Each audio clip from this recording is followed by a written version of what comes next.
I washed my hands and took a moment to appraise myself in the mirror. Crisp white shirt, fitted pants with a tasteful gray blazer. Another night of semi-formal dining with the latest online dating match and all the usual repetitive questions about each other's lives. I tried without success to put on a winning smile, but it looked forced and unnatural.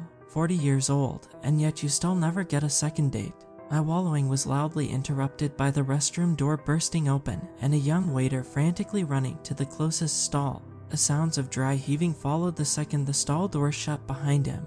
Well, I guess I could be having a worse night. Just as quickly as he entered, the pale-faced teen emerged from the stall and stumbled over to the sink, desperately trying to wash a yellow stain from the collar of his uniform shirt. They should have clubbed soda at the bar, I said, feeling bad for the underpaid, overworked server. I glanced over at him, his name tag read Martin. I don't feel like drinking anything right now, Martin replied without glancing up from his furious scrubbing. It helps to wash out stains. He turned and stared at me blankly, and then with a sudden look of panic, he sprinted back to the toilet. I grimaced and said, "All right, Martin, I'll go and grab a cup of soda, just wait here." I turned to leave when the sound of a gunshot froze me in my tracks. After a second of silence that seemed to stretch on for an hour, there was an explosion of screams as the diners rushed to escape the unfolding nightmare. I could hear a stampede of footsteps, and then 3 more gunshots rang out. When the shooting stopped, the whole restaurant became eerily quiet.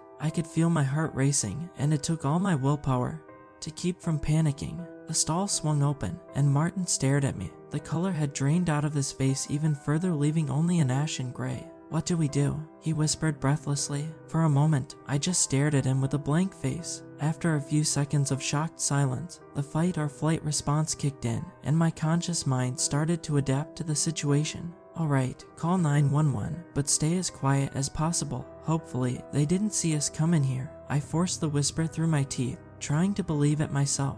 With the mad dash that the waiter made to get in here, there was little chance in my mind that the shooter was unaware of our presence. I stalked forward slowly, trying to press my ear as close to the crack under the door as possible. I could faintly hear a shuffling, slow movement like someone was being dragged across the suave carpeted floors. I shuddered when my mind conjured images of death and mayhem on the other side of the door. The waiter slipped into the furthest stall from the door, and I could hear him mumbling something into his phone. Help was on the way, but I needed to make sure we were alive. When they arrived, I searched the confined room frantically, looking for anything that could be used as a weapon, or even better, a way to jam the door. I had just pulled the lid off a toilet tank to use as a bludgeon when I heard more gunfire, and the sound was closer this time. I dropped my improvised weapon and sprinted to the door, pushing my body weight into it to wedge it shut. I was just in time because a few seconds later I felt a tremendous force slam into the door. I felt my feet slipping on the tiled floor. There was the sound of someone frantically pounding on the door, and I could feel myself being overpowered. "Please open the door." A hoarse yell came from the other side. "Help me keep this shut." I called out to Martin, who just emerged from the stall after hearing the commotion. He ran over, and together we were able to keep whoever was on the other side at bay. The pounding on the other side grew more rapid, keeping pace with the beating of my heart. "Just let me in," the yell sounding more like a scream. "It's getting closer." And the kid shared a confused look. He whispered to me, "Do you think this guy is actually the killer?" When the explosive sound of gunshots burst on the other side of the door, we had our answer. Survival instinct kicked into full gear, and we pressed with all our strength against the door. 2 more shots were fired, and then the man on the other side of the door let out a guttural shriek. What followed that is a sound I had never heard before and never want to hear again. Under the sound of the frantic screams of pain, I could hear a nauseating, ripping sound, like the sound of someone tearing into a fresh cut of steak with their bare hands. His screaming dropped to a rasping gasp, and then went silent with a sickening crunch. I felt my blood turn to ice as I felt a warm, sticky liquid seep underneath the door behind me. We stared at each other in silence, my abject horror reflected clearly on the young man's face. I could hear something shuffling around outside in the hallway, but it didn't sound like the man from earlier. It was that slow, dragging sound I heard before. My mind raced with gruesome images, trying to depict the ghastly scene that I was separated from by just inches of thin wood.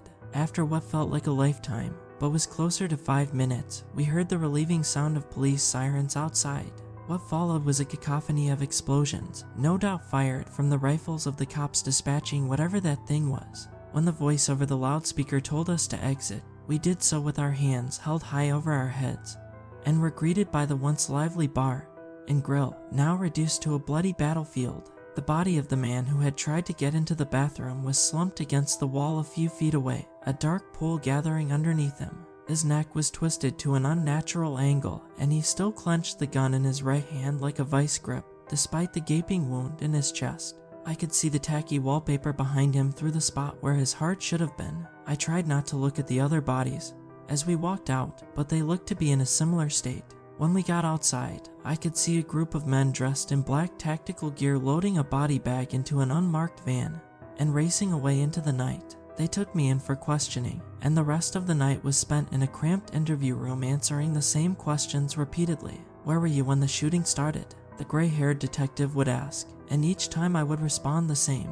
"I was in the bathroom the whole time, we both were." "Did you notice any unusual sounds after the shooting stopped? Did you hear anyone say anything?" he said with a calculating stare. I told him all about the screams, the desperate pleas for help, and the disgusting sounds of flesh tearing apart. I thought it was strange, but he kept asking if I heard anyone else speak, aside from the gunman. When they seemed satisfied that I hadn't seen the fighting, or heard anything they didn't already know about, they let me go, with strict orders not to tell anyone about this as it was a federal investigation. That was 6 months ago, and I haven't seen anything on the news, or heard any follow-up on the hell we endured. I'm not normally paranoid, but I know I am being followed. Outside my home, my job, and even the grocery store there are dark vans that just sit there idling, with grim-faced men watching from inside. People died, and they are trying to cover it up. I'm posting this anonymously to see if any other survivors are out there, anyone who saw what the hell did this. I know there were other survivors. There were only 5 bodies, not counting the one the Black Ops team spirited away. It was a packed restaurant. Someone else must have escaped. So if this story sounds familiar, please contact me. I need to know what happened. I'm trying to keep the details as vague as possible, but they will probably find out what I posted here soon. Hopefully, this doesn't get removed before you can see it.